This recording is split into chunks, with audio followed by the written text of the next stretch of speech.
Good evening, race fans. Welcome to the Core Racing Network. Tonight, special guest in the booth, myself and Jimmy, taking on the season opener here for season 13 of the Core GT series presented by ChaseDecals.com. And we get to debut a brand new track here tonight. We are at the Autodromo Hermanos Rodriguez, also known as Mexico City, for the season opener here tonight. It is a fun little track, just taking a look at it. I haven't had a chance to take a spin on it quite yet, but certainly a fan of F1. This is a staple to the F1 calendar. NASCAR has come here, Indy cars, various top levels of sports cars come to the track, as well as this track has been around for quite a bit. Built back in 1959, so over 50 years of racing here in Mexico City. It's gone through a couple different changes, but for the most part, the shape of the track has remained the same. But in 2015 is when they added the stadium section to it, and pretty cool feature to the end of the lap. You're seeing it right there. The drivers kind of drive in and through, and really through the middle of the grandstands there for the stadium. Carl Hamwork joined in the booth by Jimmy Covert. Jimmy, you had a chance to get out there and spin a couple laps at this brand new track. First of all, welcome to the Core GT series. It's been quite a while since we got to broadcast this thing, but tell us about the track out there. Oh, hold on 1 second. One second. Me and okay, Jade. now we got you. Proceed. Okay, because Arlo was ignoring me. He actually was helping you all ignore me. But no, I did get a chance to get out there, Carl, and turn a few laps. And I did it with the brand new car and the baseline setup. I don't know how really good it really was, but I was able to get down into the 145, so not too bad. If I had some time to practice, or if I knew I was going to race, I would definitely put some time in. But a lot of fun once you get used to it. It is very easy if you do not know the track to overdrive a lot of these corners, and you can find yourself going wide or in the litter or in the wall or what may it be. So drivers need to practice a little bit of patience, especially if they're new to the track. But looking forward to see these drivers tackle this thing here, because it's always fun to bring a new feature or a new track to iRacing and have the racers out here and compete. So looking forward to it for the next hour and see what these drivers can do here for the beginning of the season. Well, Jimmy, there's one little Easter egg here for the track, as you know, some of these tracks here on iRacing, there's multiple different layouts, especially when it comes to these road courses. Well, one layout here for Mexico City is an oval. There's actually an oval track built in this complex here, and technically speaking, it's a 1 mile oval, but but I will agree with you. I've said before, anything under a mile I consider a short track. This one, you would round it up to say that it was 1 mile, but it's actually 0.999 miles. So, yes, Jimmy, it's a short track. Down in the books as garbage for me. Well, we won't be spending any time on that track here tonight. These drivers are ready to take to the road course here, the GT circuit for Mexico City. We got our starting lineup here tonight. Jimmy, why don't you give us a rundown? Oh, you want me to actually read names? You know, participate a little bit. Let me sit down in this one here. We got on the pole here tonight, we do have Nick Nickerson, followed by Joshua Anderson. Mason Smith and Nathan Nickerson make up row number 2. Nick Terrell and Justin Welsh for row number 3. And then Javi Sierra back there in P number 7 with Ethan Reed and James Malino. Austin Diltz in P number 10. Nash Fry in 11th. Morgan Smith in 12th. Fozzie Waka Waka Bear Fazillo back there in P13. Alex Jaspers in 14th. William Burrell, John Crane, Abhi Vishwasam, Jesse Francisco, Aaron Reed, Xavier Bays, Herbert Pineda back there in P number 23. Wow, I jumped around a little bit back here. Got Jack Peterson back there as well, with Zane Bierman and CJ Conklin out there as well. So gonna be a fun field here, 24 drivers, and I'm thinking maybe the field might be a little light tonight, only because it is a new track, and you know, some people just might not be comfortable. Like I said, it's really easy to overdrive car. Yeah, I think it's definitely the newness and maybe some people getting in here and realizing they got to buy it and deciding, you know, I'm just going to use one of my drop races tonight, or maybe some trying to buy it and get in here at the last second, but you know, you got to do the updates and actually download. I think for me, I mean, it was like a 2.8 gig download, so quite like 10 seconds. Yeah, but I mean, it's just for just one track, it's quite a, you know, quite a bit, you know, if you're getting in here at the last second. There's a lot. Looking around up in the sky, I can see like the whole dang city. You wonder why you got low frame rates? Like I can probably reach down there and you know, hop into, you know, a gang war or something downtown. So it's definitely a lot of buildings. I'm actually impressed on the amount of buildings that are looking by. I see soccer fields and helicopter pad with a helicopter on and all kinds of fun stuff out and around about here around the track. So plenty of things they added here, making it really nice. I mean, we'll take a full lap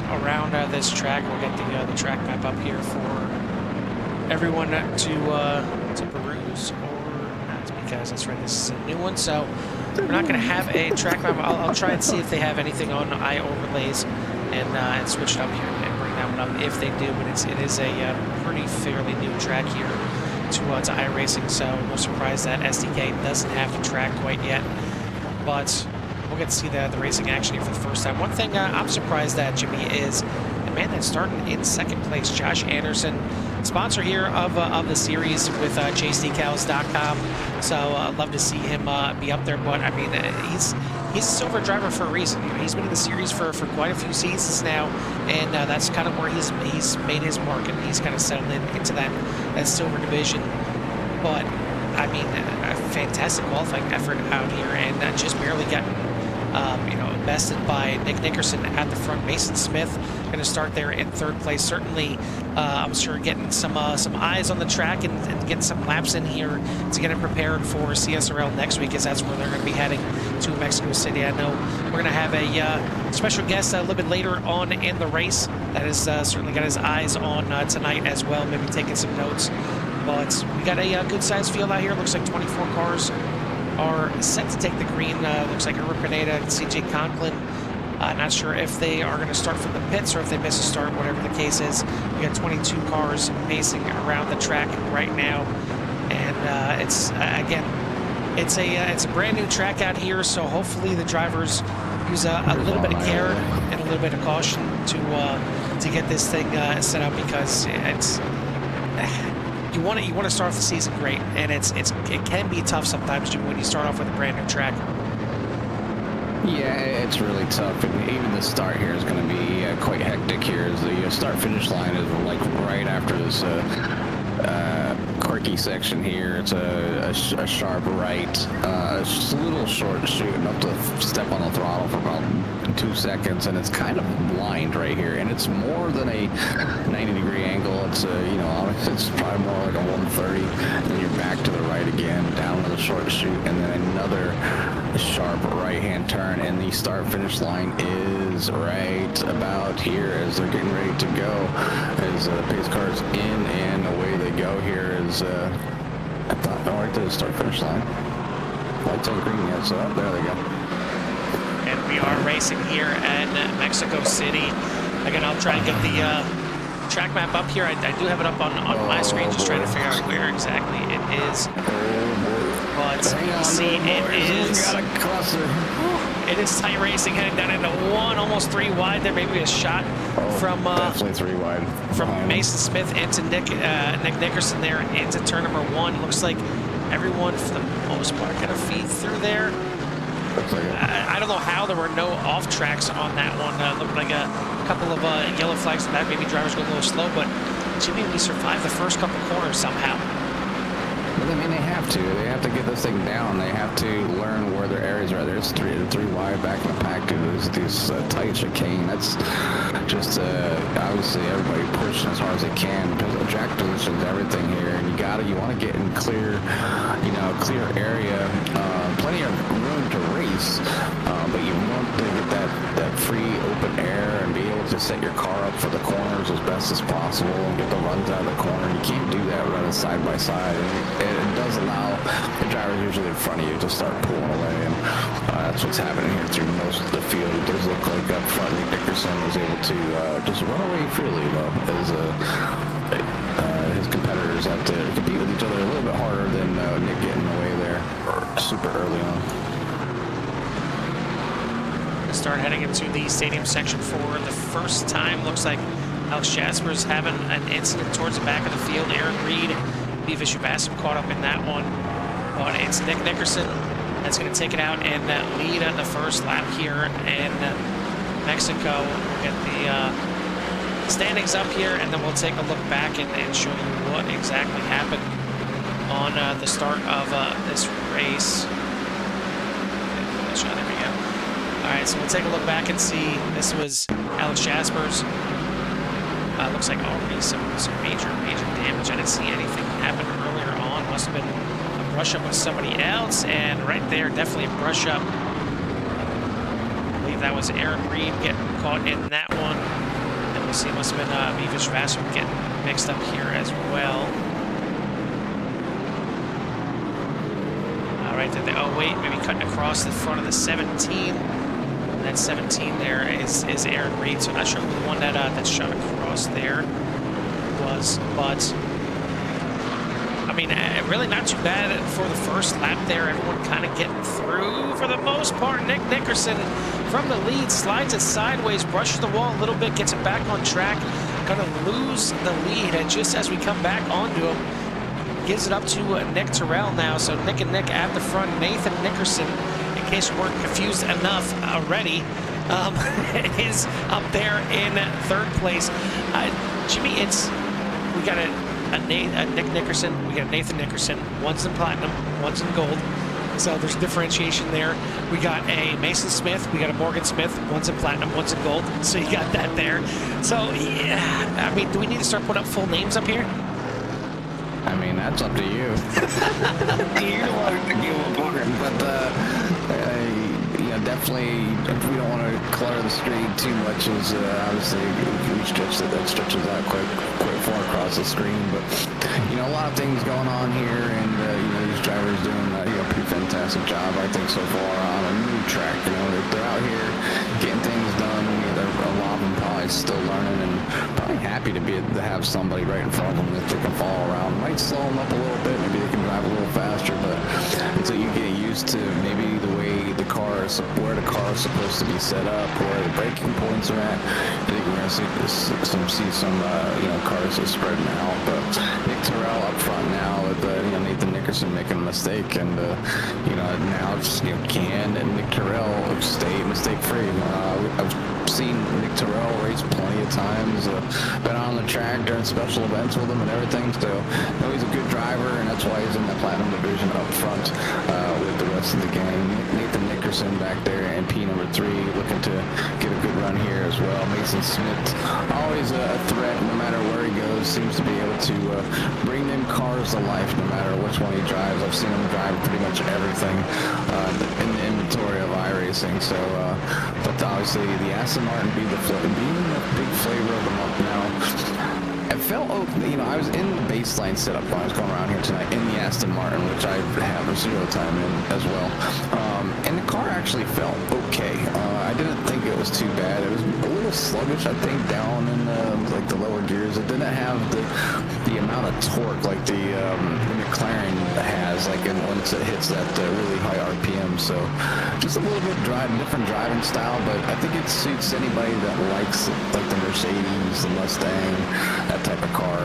But it's definitely a unique car. Glad that welcome addition out here gives people that the opportunity to have another choice when it comes to road racing. And out here it's we run fixed setups here at Core, so nobody has to buy anything. So if they want to have all the cars, they can get, and they want to put in the time to see which one runs better for them, they can do that. So but that's on the drivers, and it doesn't really cost them. They don't need to run buy anything extra, I guess, when it comes first race, like, you know, if they don't know how to make a setup or whatever. Some people love making setups, but then it starts taking little things out of hand. Sometimes you can make a car extremely well with the right person making the setup, and actually being probably the worst, like one of the worst cars on the track. But that's here nor there here at Core GT, and right now we are on lap 4. We're 6 minutes in,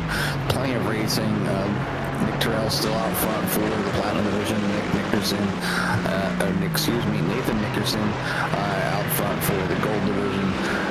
Have a Sierra out there for the rookies at the moment, and Anderson running in there up there for the silver. So definitely a fun watch race so far. Still trying to get the track back up there for everybody, as I do have it on my screen, but for some reason it's not pulling the URL to get up for everybody on the stream. But either way, a good start for majority of the field. Looks like we have a few more incidents that we'll take a look at. First one here being Justin Welsh, and it looks like heading into the same section here. They get the turn right before the stadium section, and just gets a little bit loose. A really good save there for Welsh. New entry here to Core, and gets it collected up there and through the stadium section. And then this is Bill Burrell, and just overcooks it a little bit on the entry of the corner, spins it right around, and does a good job, just backs it off the track and gets it back going. And finally, James Molyneux just catching the curb the wrong way, and that is a hard impact, but it doesn't look like it did any damage to the front end of that 94, so we got away with that one. It still looks pretty clean, but that was very close to major incident on the rejoin. But we'll get you back live here, and up at the front, it is the number 81 Spaceballs, Spaceballs, the Beamer. That's what it is. I forget what he had on the side of that thing. Nick Nickerson right there with him in second. Nathan Nickerson in third. Mason Smith in fourth. All four of them kind of right there under a blanket. Not too far back to Josh Anderson there in fifth. Javi Sierra, Ethan Reed, Nash Fry, Morgan Smith, Austin Diltz for your top 10. But all in all, I think a pretty good start from everyone out there. A man that you're going to hear quite a bit that you heard last season, and you'll hear him again in the booth this season. He's planning on running the first two races. Jack Peterson, bit of an incident here himself as he was that back towards the back of the pack. And Jimmy, it seems like we have one of those lawn chair corners where you just set up a lawn chair and watch all the carnage. That turn heading into the stadium section has been a real bugaboo for these drivers here tonight. It always seems to be one corner that gives most drivers a problem, and you can find it pretty easily when you're, you might struggle a little bit yourself, and some really know how to hit those, and that's where some of the better drivers can take advantage of, that track and really pull away or gain time. So, and you've seen Nick Nickerson right on the back bumper there of Terrell, and Terrell able to maybe pull out just a little bit here, but showing the love there to the Beamer here tonight. So I think the front engine cars are doing pretty well here tonight, Carl. Yeah, I would say so. Certainly, you see the BMW, the Mercedes, all in the top three right now. Aston Martin in fourth, Ferrari in fifth. But it seems like the most popular car out there is still the McLaren. The McLaren's still getting quite a bit of love. The Aston Martin certainly is showing pretty good force out there, as well as being the new hot item out there. But Nick Terrell, I mean, you want to talk about a throwback. BMW doesn't get much love at all. When you take a look at CSRL on Wednesday nights, and you can pick maybe one or two drivers. Obviously, John Espada, known for being usually the lone Beamer driver out there, but I think there's been one or two more this season. But that's it. I mean, it rarely gets run anymore, and it's a decent car for some tracks. It just works. It's not often, but some tracks it just works. Clearly, it's working for Nick Terrell here tonight. Yeah, it did go through some changes. The last iRacing update that they had, it was mentioned that there was going to be change to the BMW specifically. So I was like, well, maybe they're going to bring it back and show it some love. And right now, maybe those changes were good for Terrell. Like I said, I haven't had a chance to see if it really made a big difference. I used to like the car when it first came out. It was one of the first cars that I was driving in endurance events with teammates of Mark Thomas and John Crane and a few others.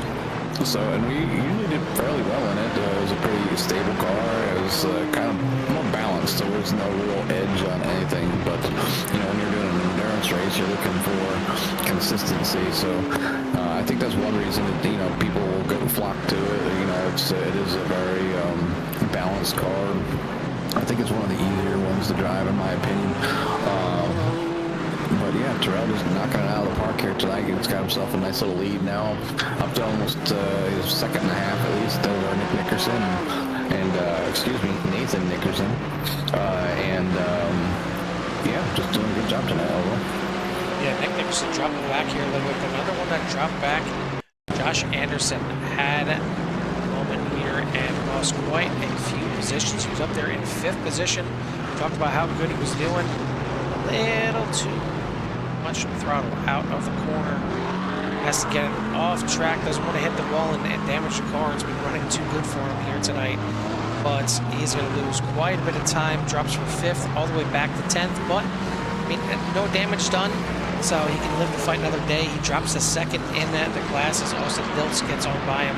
We'll see if he can fight back the rest of this race and get that position back. But he is you see him back there in the distance behind this battle right here as he got Austin Diltz in the Aston Martin, the red and silver Aston Martin, and then right behind him in the black, blue, and purple Aston Martin is the 667 of Justin Welsh. Is the battle for 8th and 9th on track. As mentioned earlier, we got top spot going to Nick Nickerson, top spot in the gold, Nick Terrell in the top spot, Nathan Nickerson, top spot in the gold, Austin Diltz and Fozzie Fazzillo leading the silver and the bronze class respectively. I just noticed, Carl, we got some of these drivers are cracking down into the 142.8s, and I was just proud that I was in the 145s. I was getting close to the 144s, but 142.794, fastest lap on the track for Mason Smith, and definitely those boys are moving up front. But Nick Terrell obviously turning great laps too. His fastest lap is a 142.8. Nathan Nickerson's fastest lap is a 142.8 as well. So yeah, some really good times up front. Which is, there's always a constant reminder of why we're in the booth on the track. Unfortunately, these guys like to remind us from time to time. But yeah, I mean that is definitely cooking for Mason Smith. It's as fast as we've seen all night. I don't think we've seen anybody even in practice get in the 142s. But here, Austin Diltz about making a pass there on Morgan Smith as.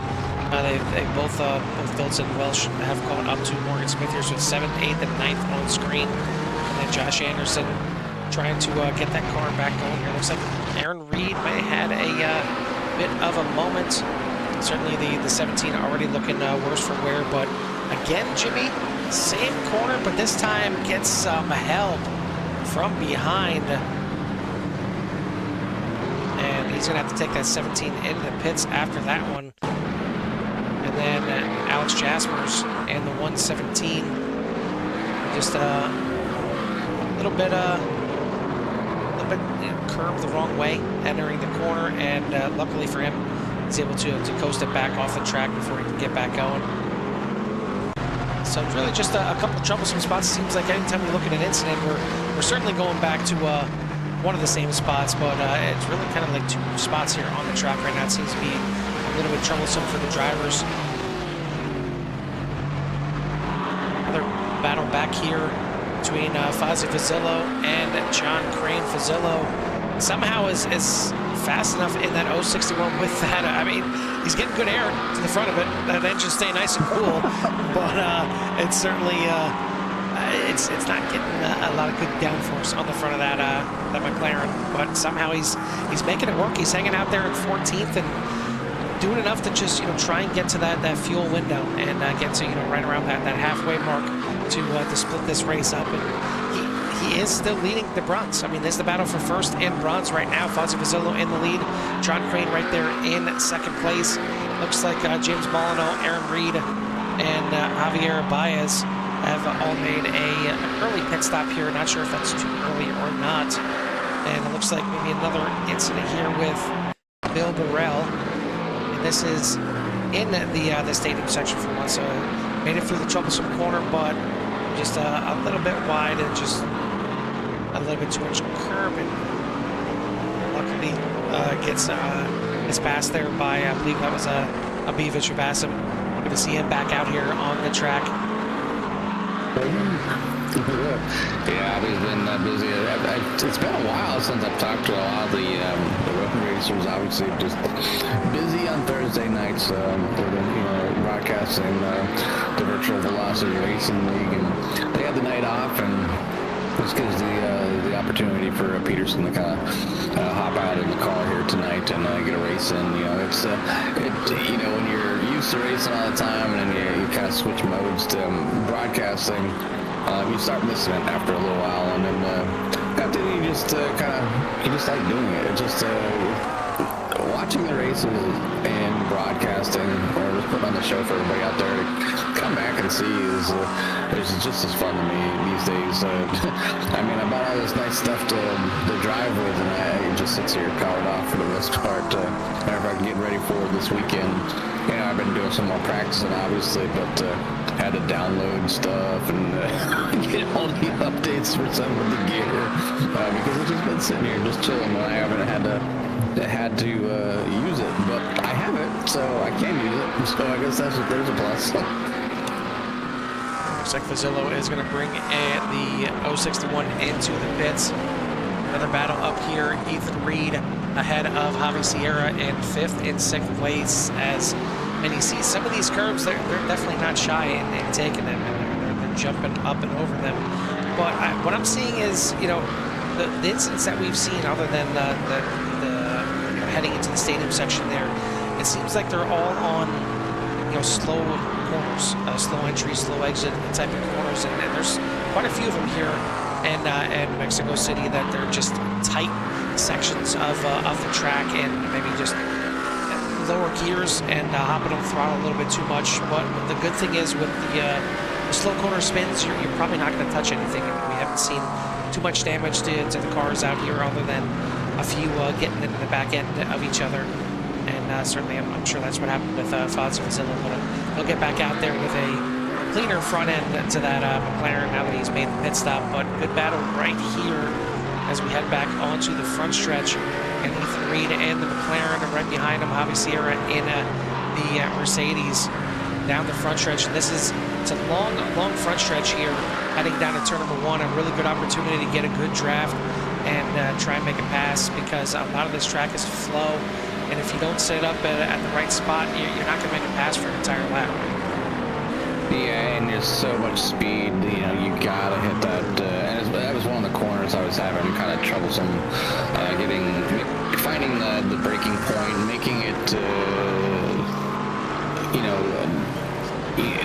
slow enough to turn right. If not, I was pushing wide, so and just overdriving the corner. So it took me quite a few laps to actually kind of get one kind of down where I started gaining some time from my delta. But I was like, just every time I'd gain massive amounts with them, because they overdrive the corner, you lose it all, and bad exit, and we just lose all kinds of time. So slowing it down, getting into that apex, rotating that car around there properly definitely is well worth it. But when you're racing, you get kind of excited and you get close and you think you can outbrake somebody. It's like you just need to know how your car's handling, what's the status of your tires, are your brakes already heated up, so you can get as much maximum braking that you need to get slowed down for that long straightaway and then that sharp right-hand turn. Just a cool look here, hopping on board with Javi Sierra, heading through the stadium section. You can see how you're kind of driving right through the middle of the stands. It's something that you don't really ever see, if ever, in motorsports, heading onto the front stretch.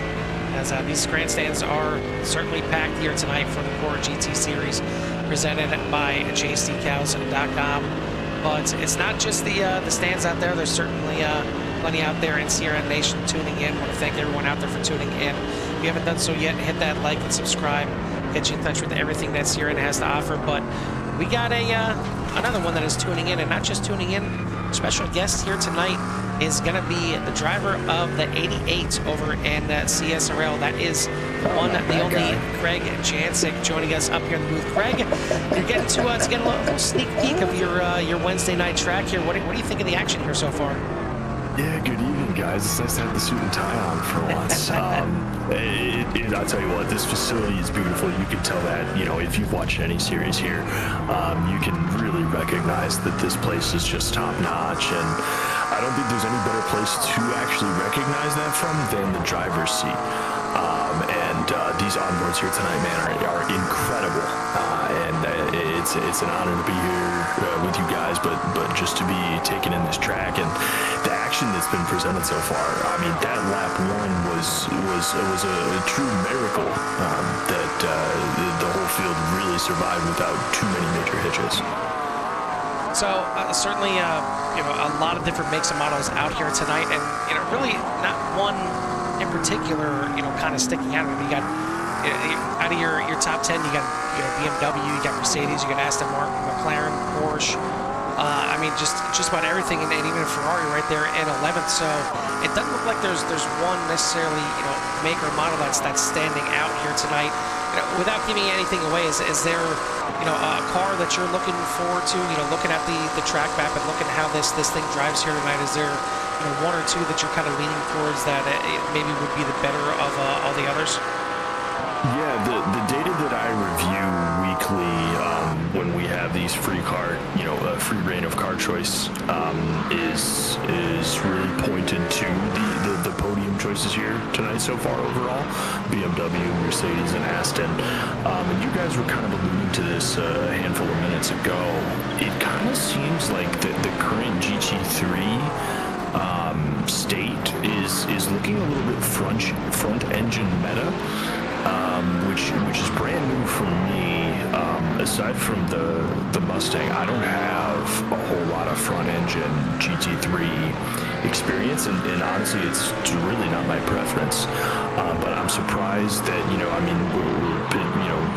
believe both you guys are running Petite tomorrow. My team's in the Mustang for that. I know Aston's a very heavily favored choice there, as is AMG.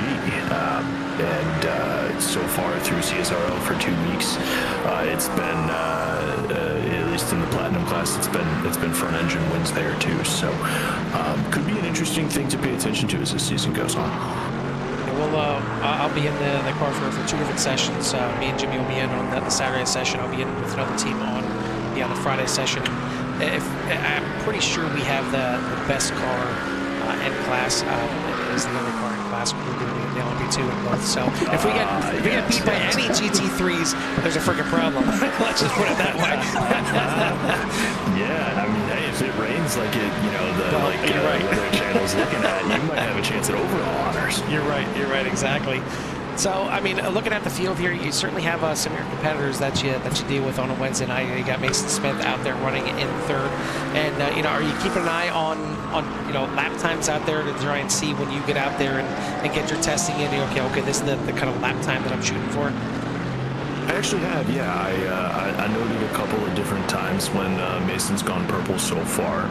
I'm paying a little bit more attention to Mason, of course, as he's the only one that cross-pollinates between these two series rather. I see Javi Sierra there as well. It's good to see him getting involved in the core racing umbrella.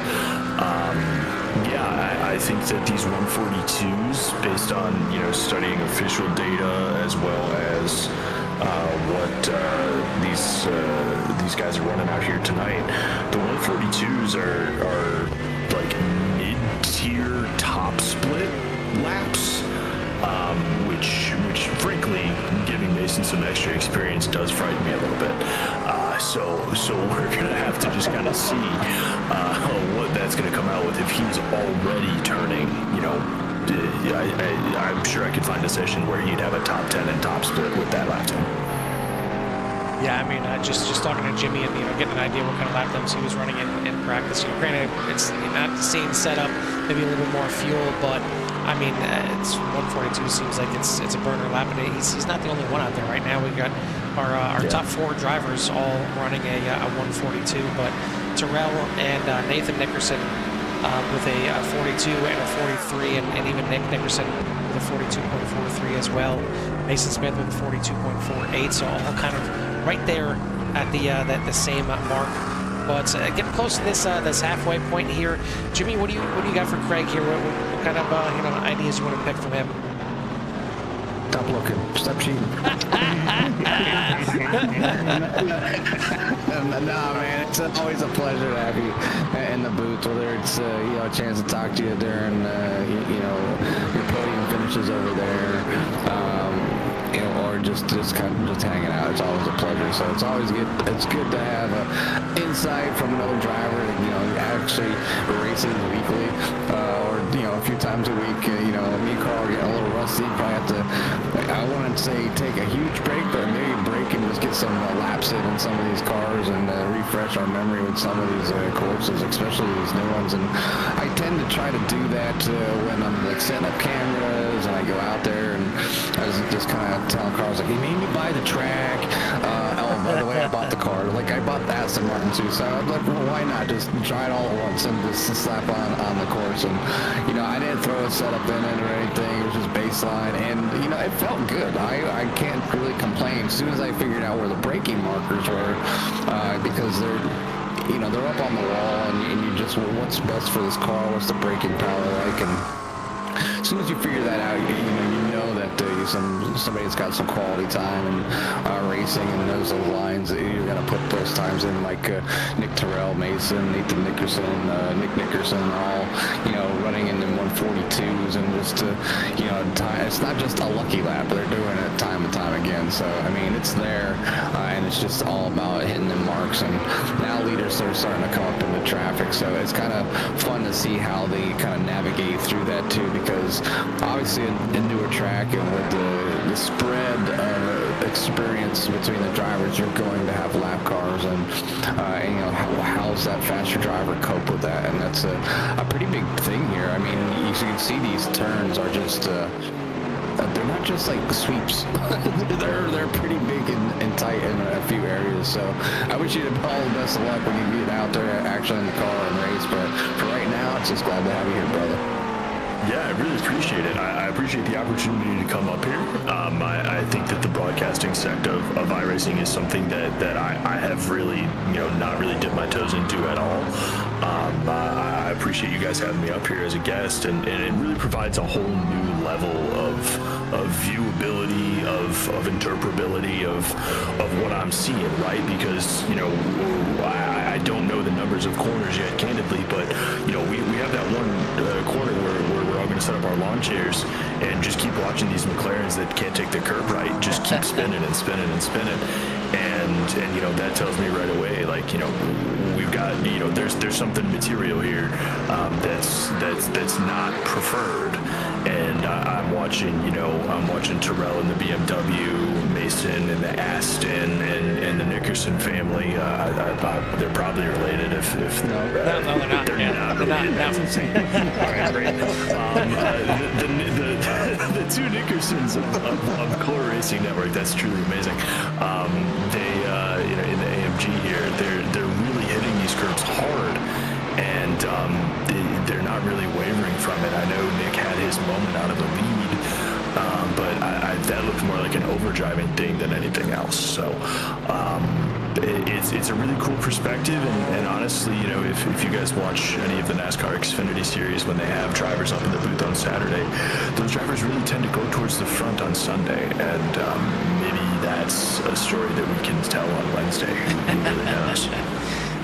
We'll certainly see. And everybody's gonna be up here. Exactly. Well, I mean, it's you mentioned it, kind of the start here. It's a completely different aspect. And me and Jimmy have talked about it so many times before. You get up here and you watch the race from the outside, and you know, you pick up so many different things that it's almost like a completely different race than when you are in the car, and you see so much more, and it's, you know, it's almost kind of akin to going to a sporting event as compared to watching it on TV. Obviously, you see a lot more on TV when you're back there watching it, but it gives you a lot of different views and a lot of different, you know, ideas clearly that you're picking up on here tonight. So certainly want to thank you for hopping in here and joining us. We'll let you sit back and enjoy the rest of it. Maybe keep taking some notes out there and watch your competitors and see what you got to do for Wednesday night, because it's about to heat up here. Absolutely, yeah. Great job with the call so far. I love when I can catch you guys in the booth. Pull up my YouTube and see Core Racing Network or pull up my phone and see a Core Racing YouTube notification. And you know, I'm always ready to get in here and watch the action, especially in these GT3s lately. I've been really feeling this series. So let's have a great second half of the race here, guys. And again, I thank you for the opportunity. I look forward to seeing you guys on Wednesday. Absolutely appreciate it, buddy. We'll see you on Wednesday. Yeah, dude. That is the driver of the 88 in the Casual Sim Racers League that we cover on Wednesday nights. Craig Jansen joining us up here in the booth as we click past the halfway point here in the race. Jimmy, I think it's about time we let these engines roar around Mexico City and give everyone in Sierra Nation a little love to hear it. Love to hear it.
Sights and sounds here from the Core GT Series presented by ChaseDecals.com as we are starting to see a little bit of battle for the lead developing. Nick Terrell had about a 2-second lead after the pit stops. It is now down to less than a second. You see Mason Smith has reeled in the 081 and just the 81, not the 081, as Terrell has led for most of this race since the issue by Nick Nickerson, who is back there in fourth, was in third, but Nathan Nickerson was able to make the pass, so that is your top four right now. Austin Diltz hanging on to fifth. We've seen that battle for a while, and you see it's still very much battle between him and Ethan Reed for fifth and sixth position. The only other battles on the track, you got Justin Welsh trying to hang on and get himself in here for top 10. He's got Nash Fry in front of him right now. But for the most part, the field is a bit spread out right now across this big track here as we are in the final 20 minutes of this race. Jimmy, I think so far this has been a pretty good race. Alright, I'm occupied watching another screen, but yeah, I mean, I'm just, obviously you've got 42 minutes into this race so far, and the battles are still around the track with a few places, obviously, and we were talking offline there a little bit during the window here, and how like pretty much everybody's pretty content about being single file, but when you go to a new track, it's really about learning them cars and trying to get in a position, and I even see some lap cars kind of like just moving out of the way for just because they know that they're slower and they're gonna hold people up. So it is really about some of these drivers just trying to learn this track. I think get that much needed seat time. We had Craig Jancic up here just kind of getting an outside view in, and believe it or not, you learn a ton just by watching these things, like hopping on board, watching overhead, seeing how everybody's taking lines, braking zones, getting an idea what run times should be. I mean, I didn't have a clue when I came out here tonight, and I can tell you right now that coming down into turn one, I'm lifting at the 5 now, and not trying to lift at the 4. It was all kinds of little things like that can set in your brain, and you get back out there and then you practice it and then try to put it into practice. So I think overall these drivers have been running a great race, and Nick Terrell obviously feeling a little bit of pressure there by Mason Smith up front by half a second. Obviously some battle going back now and back there in 6th and 7th as well. So some good finishes coming to some people here tonight, as long as they can keep it clean for the next 17 minutes. And I'm getting a call from my wife. Well, good. It's been a heck of a pace set by our leaders here tonight. You see on the screen only the top 12 right now on the lead lap, as Nick Terrell and Mason Smith just kind of matching each other with 42s lap after lap after lap here, as really the only ones able to do that, Nick Nickerson, the only other one in the 42s that time by, as he ran a 42.95, but these leaders up here ran 42.8 and 42.65 respectively for the top two. And certainly Mason Smith getting help from the draft here, but only a second and a half separating, but actually it is more than that, because Mason Smith just had an off track. It was off screen, but here you see it loops it out of the corner, and that is going to give a sizable lead to Nick Terrell, up to 7 seconds now, as this may have very well handed the lead to Nick Terrell. But now we'll look at Nathan Nickerson, who's certainly got some new life. He is right behind Mason Smith right now and looking to make the pass, heading down towards the stadium section. They are side by side. Will he be able to make it happen on the outside? Not going to happen there, but he's going to force Mason to go cross over here, and maybe same thing, as he is all over the back bumper of that 6. Not going to happen though, and it's going to bring Nick Nickerson back into the fray as well. So second, third, and fourth here on the screen. Who's going to get on the podium here tonight? Meanwhile, 6.6 seconds ahead is Nick Terrell in the lead. You're looking right here at the gold division leader, Nathan Nickerson. Austin Diltz, we've seen him still in that battle. He is leading the silver division by quite a bit, big margin, 19 second lead for Austin Diltz, and up back to Nathan Nickerson. He's actually leading the gold division over Morgan Smith by 28.5 seconds. And then down in the bronze, it is Fozzie Vizillo in the closest battle of the track right here, as he has got a 0.6 of a second lead on John Crane. So right here is your battle for the top spot in the bronze. We've seen it before the pit stops, and it's coming back to us here once again. Both these drivers that just recently went a lap down, but they've got a race on their hands that they're looking to settle here before this thing is over. Less than 15 minutes here to complete round number 1.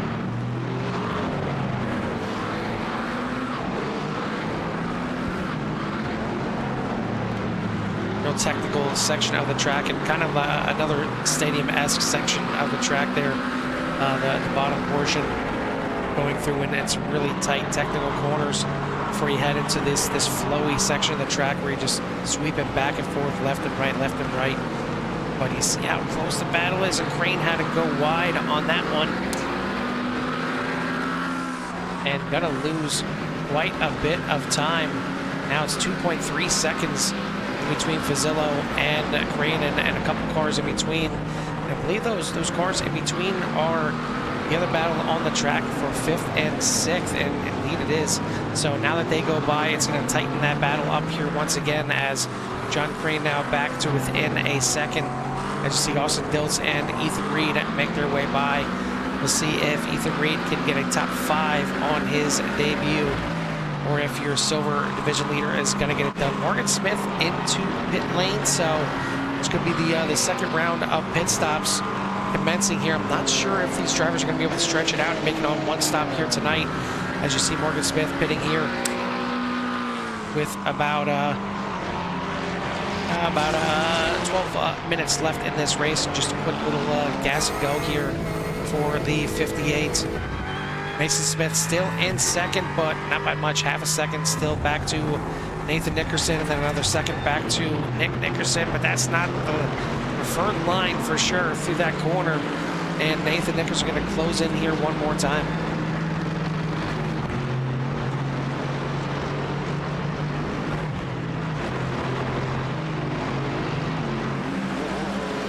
Thank everyone out there again in CRN Nation for tuning in here tonight.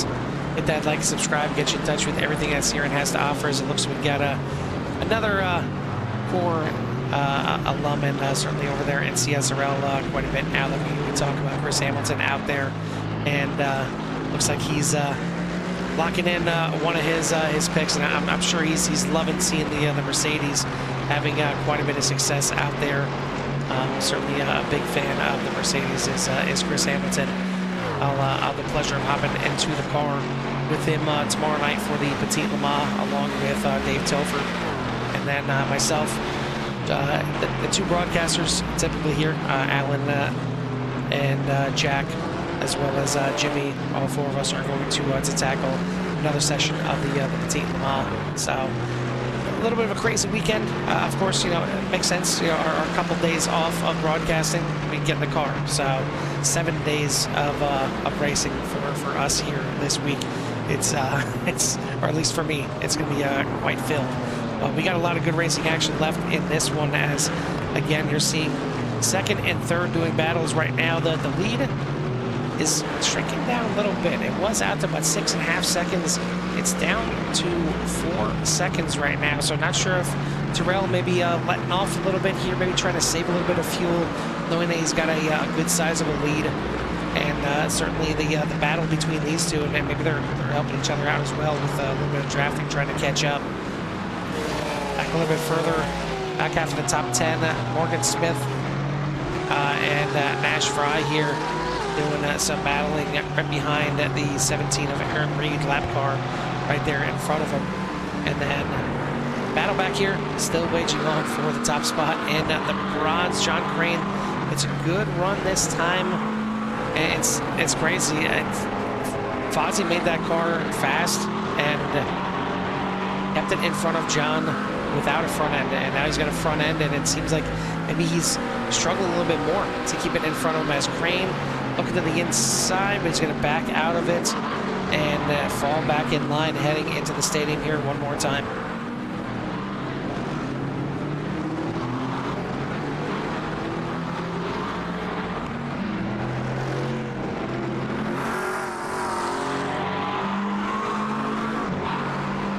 As we head back to the stripe, we got 9 minutes plus the stoppage time here left in this race. Pass for 9th and 10th, or at least a battle for sure, as Morgan Smith, Nash Fry going at it tooth and nail here through the stadium section. Give it to Morgan Smith heading out, as again they battle right behind the lap car there.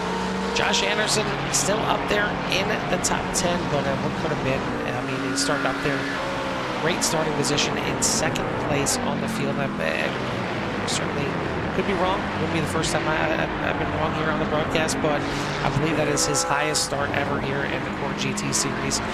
Starting up there on the front row, and was hanging around there in 5th for quite a while before he had just a self-spin, sent him back to 10th, but he's bounced back here, moved it up into 2nd place in the silver division, but he is a good 23 seconds behind Austin Diltz, currently leading the silver, and up there in 5th place. Good run for Austin Diltz, but no better run than for Nick Terrell, as again the lead is still coming down. It's down to 3 seconds now, as he's running at least a half a second, if not slower, than the drivers behind him. So I know certainly Mason has probably got the bit between his teeth trying to catch back up as best as he can, but it's not happening just yet.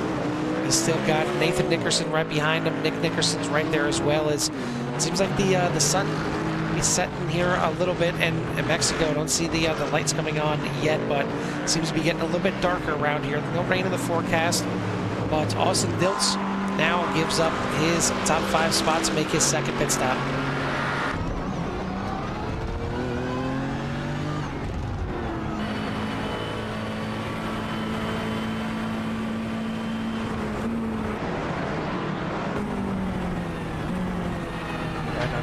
John Crane, as he looks up there at the back end of Fazio that he's been seeing for a majority of this race. I mean, right there is the bronze division lead, and no better time to take a lead than in the season opener. You know, you can leave here with the points lead after the first round, as you see him just really close in on breaking both the drivers and the McLaren here tonight. So certainly no advantage one way or another. But this is it's been a great battle that we've been watching, and we'll see how it plays out, especially with that 2nd pit stop looming. And we've seen quite a few drivers having to come in and make it, but getting towards the end of this race, wondering who has saved fuel, who has enough fuel to maybe stretch this thing to the end on just that single pit stop. Right now, it is 6 minutes left in this race.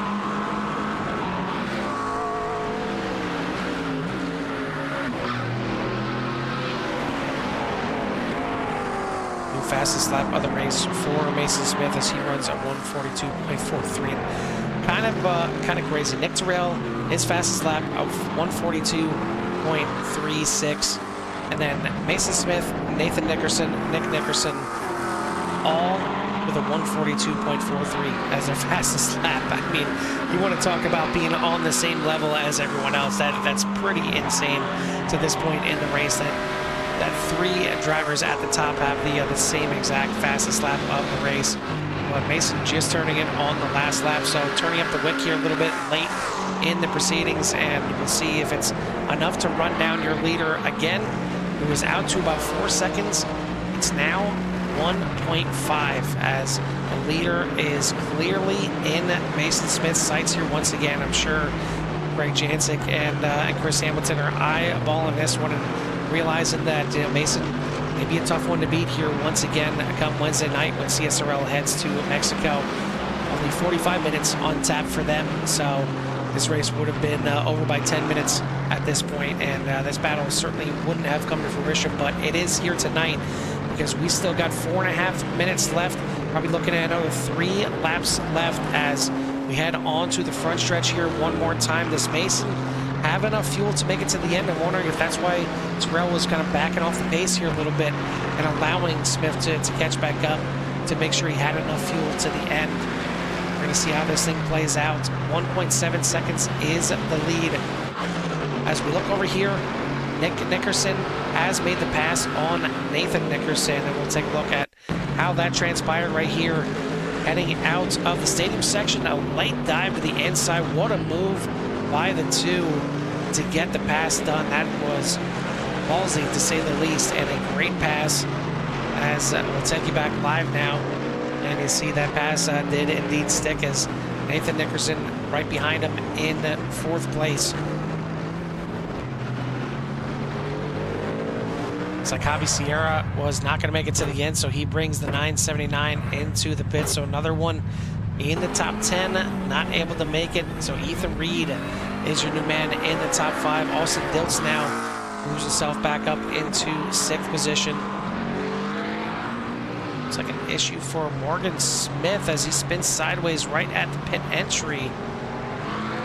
Let's see what exactly happened, if he was intending to go in the pits or not.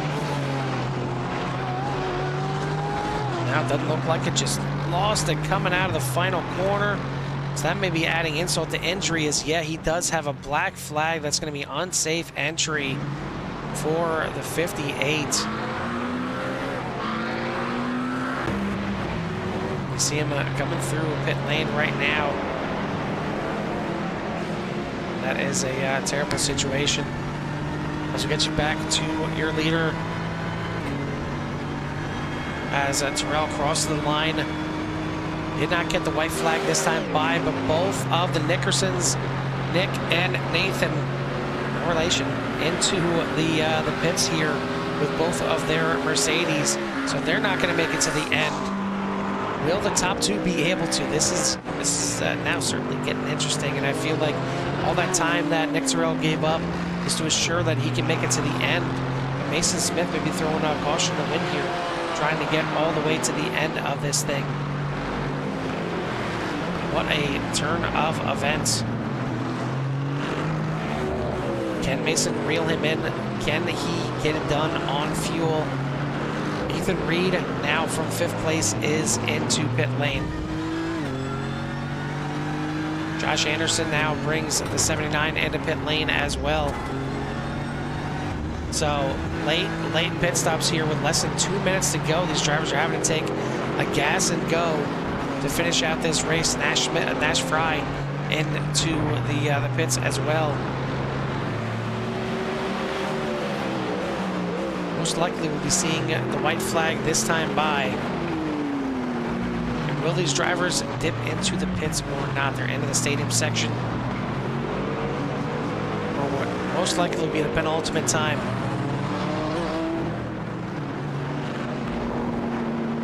And Terrell is going to keep the 81 out, as is the 6 of Mason Smith at the line. I believe it should be white flag. As we'll have to wait for Nathan Nickerson, who had a lot quicker of a pit stop than Nick Nickerson. Nick had a 23.5-second pit stop. Not sure what happened there with Nick Nickerson. We'll hop on board here with Nathan Nickerson and look over to the right-hand side. And yeah, indeed, this is the final lap right there, as you see Marty waving that white flag. So we get back over here to Nick Terrell, as it's 1.1 seconds. So Mason Smith running the fastest lap of the race, the last lap, as Nick Terrell ran his fastest lap of the race. Nick Nickerson off the track here. So things going from bad to worse. Had a rough pit stop. And now, not sure what happened, but coming out of the final corner, oh, hard impact and bends it into the wall. Lost the spoiler on this one. That's going to be a long lap around. He's currently in 6th. Not sure if he's going to last there, as Nick Terrell coming into stadium section 4, the final time. You see the distance, 1.2 seconds back to Mason Smith. Both of them will make it here on fuel, as long as they can make it through the final couple corners. Mason trying his best to get up there, but out of the final corner, checkered flag is waving Nick Terrell is going to be your winner here in the season opener for the Core GT Series, presented by ChaseDecals.com, as he picks up the win. The 6 and Mason Smith going to come home in second. Nathan Nickerson now coming into the stadium section. It looks like he will finish up here in very, very respectable podium position in third. And pretty crazy that the top finisher in all divisions are all up there in the top 5, other than the bronze, with Fozzie Vazillo, who has done enough to hold off John Crane. Not sure what happened to Crane, but he fell back now about 10 seconds. Not sure if it was just a rough pit stop or what the case was. But Fazillo is going to come home as your bronze division winner here tonight.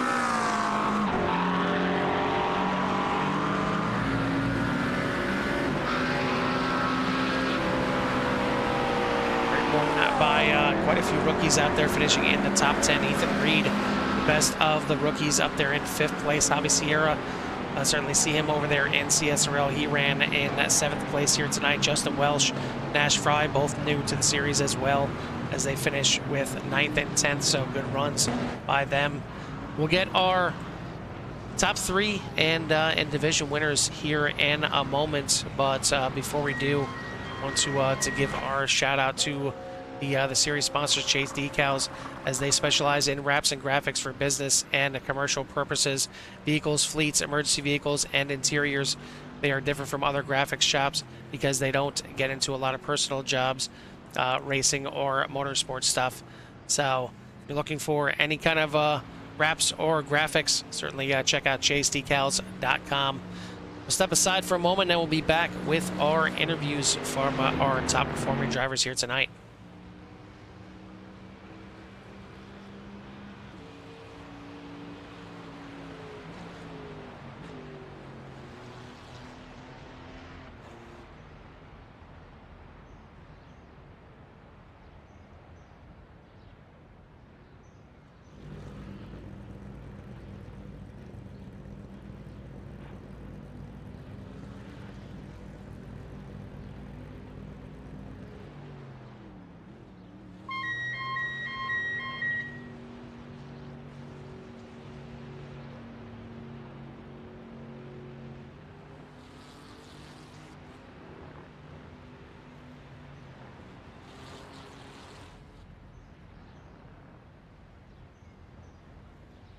While we wait for our interviewers here, we will take a look at the final results here tonight, and it's going to look like this. Nick Terrell gets the win by 0.953 seconds over Mason Smith. Nathan Nickerson, Austin Diltz, Ethan Reed for your top 5. Nick Nickerson, Javi Sierra, Josh Anderson, Justin Welsh, and Nash Fry for, your top 10. There we go. 11th is going to go to Fozzie Vazillo, winning the bronze division. John Crane, William Burrell, Aaron Reed, Jesse Francisco, the top 15. Zane Bierman, Abiy Vishwasam, Alex Jaspers, Morgan Smith, and Javi Baez for your top 20.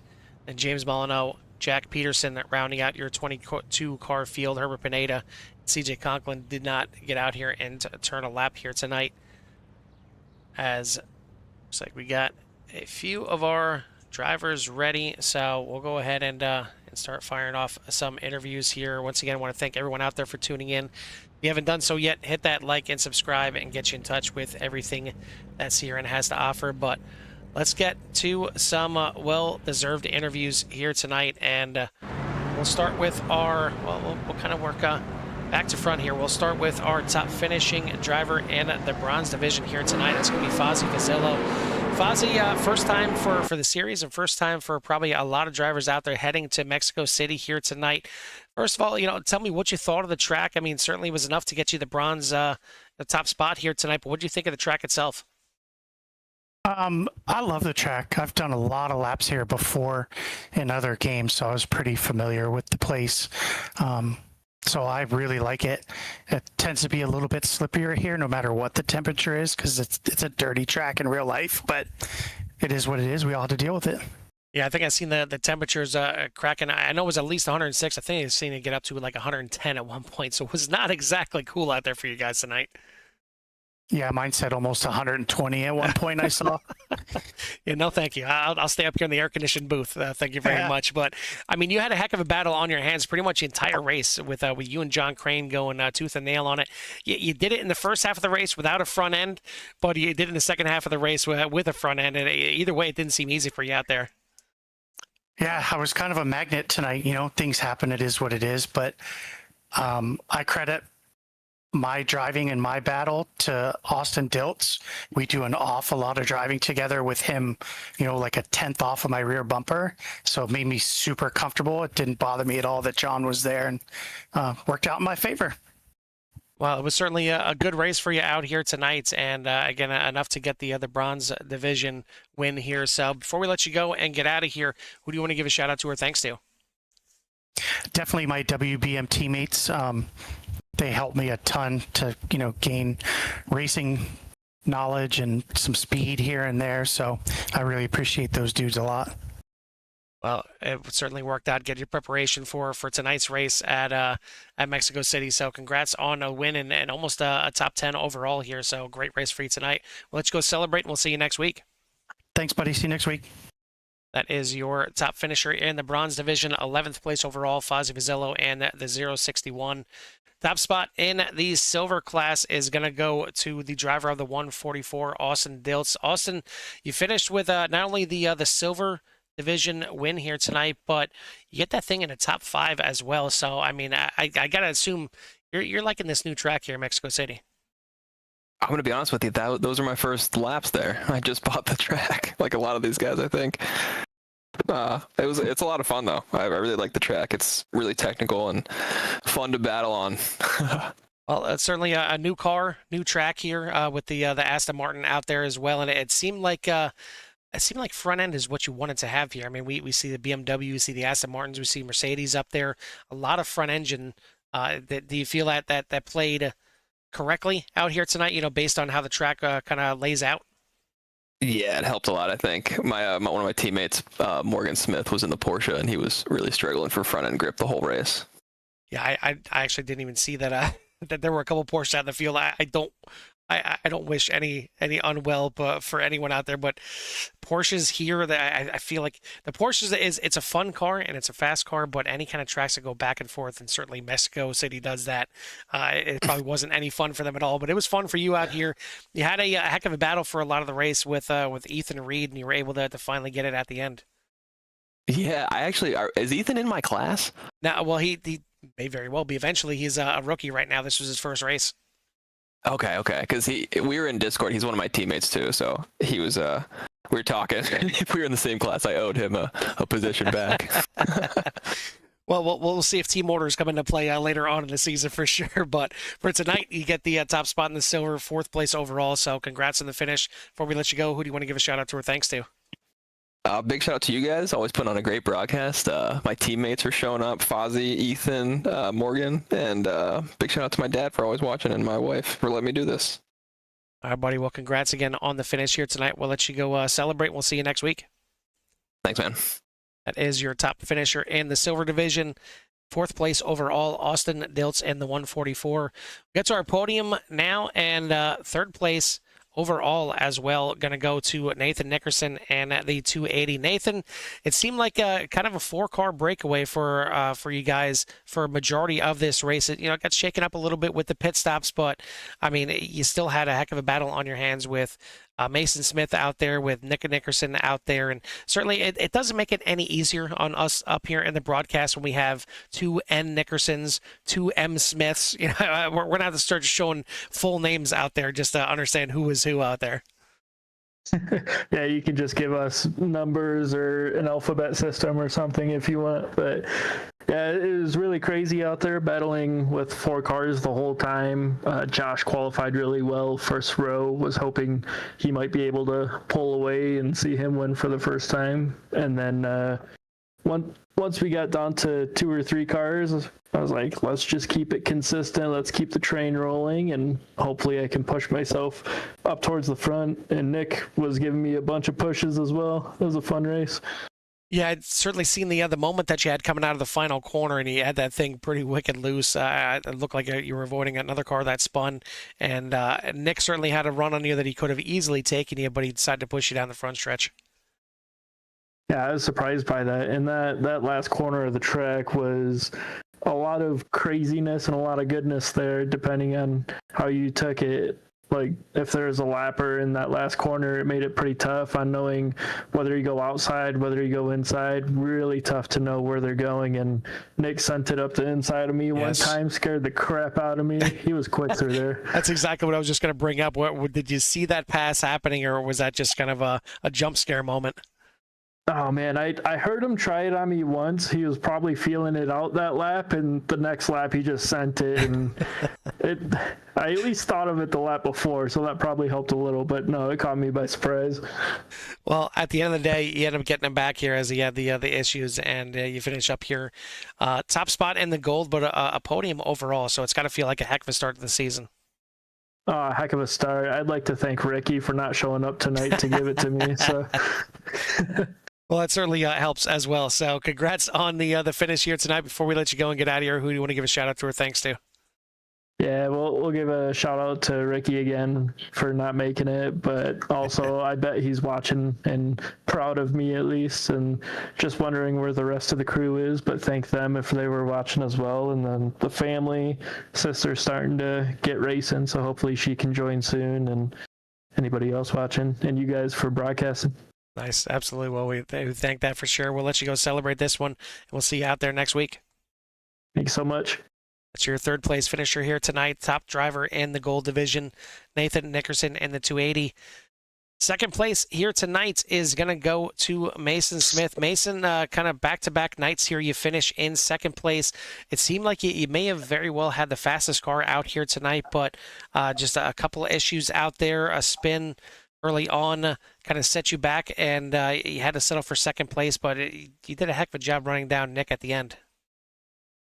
Absolutely. I think I let myself get ahead of myself and just spin. So that was kind of unfortunate. But I guess with being a one stopper, I was like, oh well, might as well just keep on field saving, keep track of it, because I don't think we'll ever have a one stop race again with the with the 40% fuel thing, whatever. Yeah, I was kind of surprised. There was quite a few drivers that came in for a second pit stop, but you guys stuck it out there. And in fact, I think pretty much a majority of the field, probably 60% of the field at least, came in for a second pit stop. So I was surprised you guys made it all the way to the end. Certainly, you got the same track coming up here next Wednesday, and I'm sure you were kind of taking your notes from within the car of what needs to be done. You had a fast car out there. I mean, again, certainly the fastest lap of the race with a 42.33. You had your competitors out there from CSRL watching. Certainly Javi Sierra was in the race with you, but we had Craig Jancic up here in the booth with us for a bit, and kind of picking his brain of what he was watching for out there. I know Chris Hamilton was out there watching too, so giving these guys something to shoot for sure with those fast 142s. Yeah, exactly. And I'm just gonna say, like, it's my first time doing a race on the Mexico GP circuit, and it's really fun. And I think now that I know and learn how the track works, I have a better idea of what to look forward to, on next Wednesday. So yeah, there's that. It was pretty amazing the consistency that you guys were showing at the front. It wasn't just here and there throwing up some fast laps in the 142s. I mean, it was lap after lap after lap you were in the 142s. So, was it just you kind of fell into the nice flow here of the track and just kind of really felt consistent? Yeah, exactly. Just like I fell into the flow, and as soon as like 20, I think in the qualifying, it's like, oh, now I understand the limits of where I can push, because there's the thing about this Mexico course is that there's a lot of cuts. There's a lot of cuts, and you can just, in some turns, you can just take it a little more wide than intend. So there's that. I think, with a lot of like most tracks don't even have that. But I feel like here Mexico has a lot of it, a lot of cuts. Well, don't give too much away. Certainly, as I said, Craig and Chris are out there listening. So, but no, you get a slowdown every cut, right? Right, Mason? That's what happens. Yeah. So sometimes if you go put 4 wheels instead of 2, then for sure, yes. Well, listen. Either way, a good finish for you here tonight, finishing up there in second. So, we'll let you celebrate that in a moment. But before we do, who do you want to give a shout out to or thanks to? To my family that watches as always, and to y'all on the broadcast. Appreciate it. All right, we appreciate you, buddy. We'll let you go celebrate. We'll see if you can get one spot better next Wednesday night here for CSRL at the same track. We'll see. That is your second place finisher here tonight, Mason Smith in the 6th. Final interview here tonight is going to go to the man that finished on top. That's the 81 of Nick Terrell. Nick, you had a fast BMW out there. It's not often we get to say those words together, but I mean, first of all, what made you pick the BMW? No, we haven't covered you too much, myself and Jimmy here in the Core GT series, but I do remember the paint scheme that you run there, and definitely a big fan of that. But the BMW looked mighty fine out there tonight.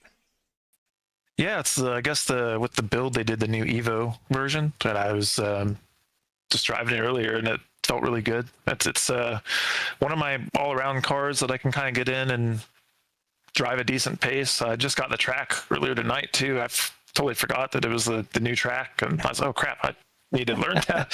So I was finishing up some work and I was watching like some lap guides, and so at least I was trying to mentally remember it. But then getting out there is another thing, So that I did about 30 minutes of practice before the actual real session opened up, and got enough to where I at least wasn't having to think about which turn was coming up, and was somewhat comfortable. But then I got in and saw what some of the pace some of the guys are running to practice. I was like, okay, I got to find at least a half second to a second here to feel competitive.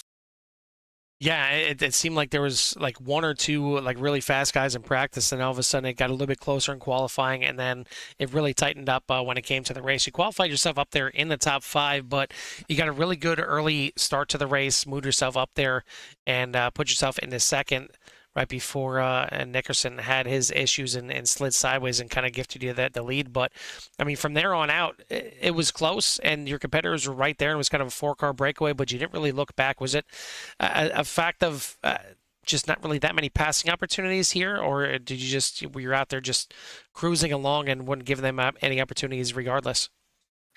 I wish I could say I was just cruising along. I was sweating my ass off until Mason has a little slide, because I was looking at fuel estimates, and it was like right on the cusp of possibly going 36 laps. It was what I was seeing with like Race Lab or whatever. And I was trying to back the pace off a little after he spun, and I only had like 0.18 gallons when I crossed the line. So, I mean, it was a good thing I had that little bit of time to do a little bit of saving there. So yeah, Mason kept me very, very honest. The Nickersons did as well. That was a hell of a save that Nick Nickerson did on lap 2. Yes, I was very surprised that he didn't meet the wall there, and I just kind of wrote him off. And then I looked up and I was like, wait, what happened? How's he only a second behind? Like, what the heck happened? I was like, all right, I gotta keep horse blinders on and just look forward, because I don't get very many gifts in this league. I was joking with Mason and them. I was like, well, if this is my one win for the year, I guess I'll see you guys next year, because it seems to be about the frequency I might get one.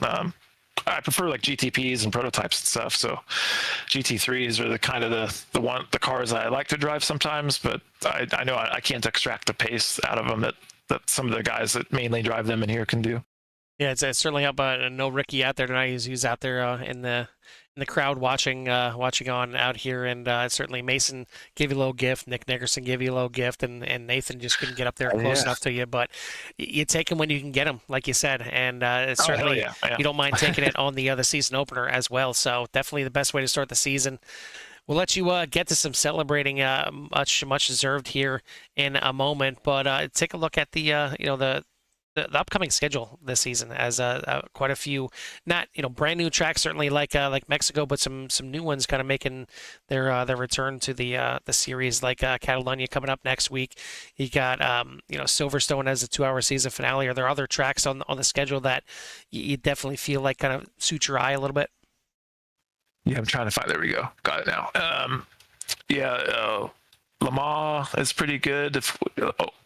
We always gotta love Sebring and Daytona. Glen, I'm strong with those three, and then Le Mans fun too. As long as you don't lose the draft, it's great if you can just get in like a draft pack, and you can kind of get the podium kind of sealed early if you can get like a runaway 3-car pack or something and just start adding gap. But it's always sketchy too coming into those the Mulsanne chicanes, and a lot of stuff can happen there, and it can happen fast too. If a car starts sliding through the Porsche curves or something, I mean, that can take out all 3 cars. So lap traffic may come into effect depending on what sort of mishaps people have early that kind of break up where the people are on track and whatnot.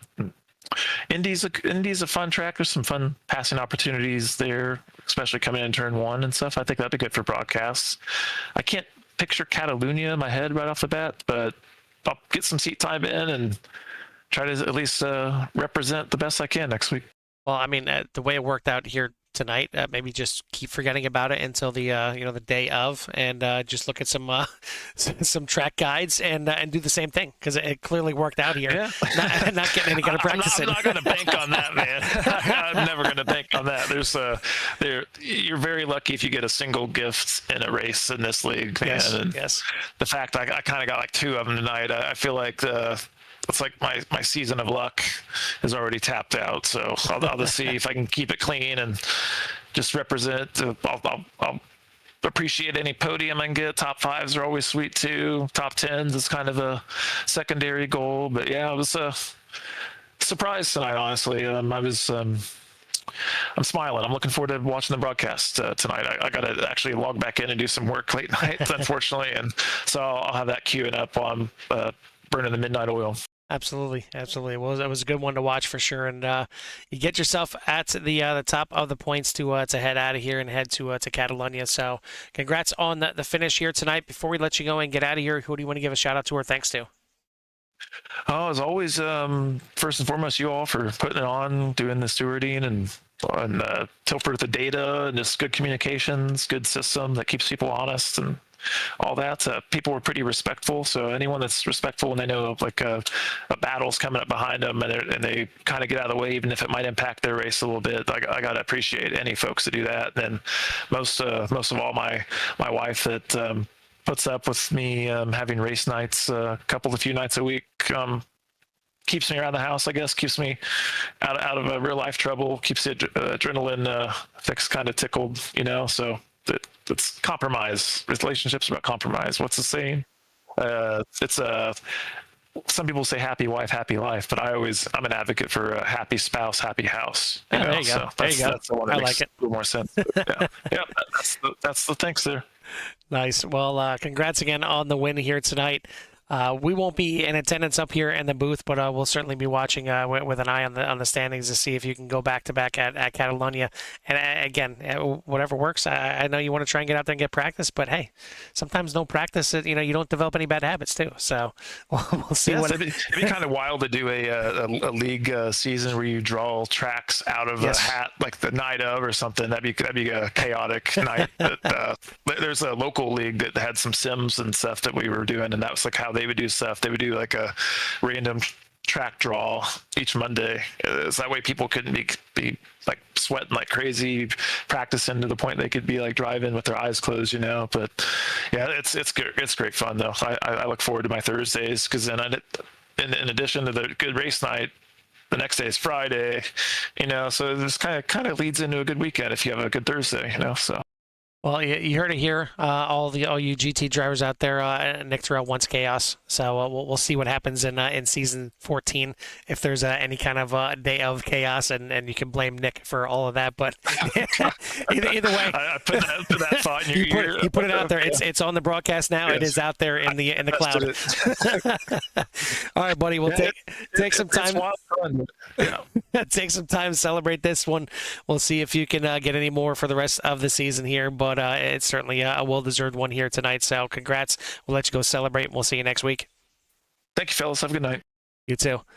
That is your winner here tonight overall, the 81 of Nick Terrell, getting it done here for the season opener at Mexico City. Once again, thank you to our sponsor here for the series, ChaseDecals.com. And certainly if you're looking for a wrap or any decals for your car's exterior, interior, anything like that, check out ChaseDecals.com. I want to thank all the CRN fans out there in attendance, and if you haven't done so yet, hit that like and subscribe, get you in touch with everything that CRN has to offer. For myself and Jimmy here in the booth at Mexico City, we'll see you at the track.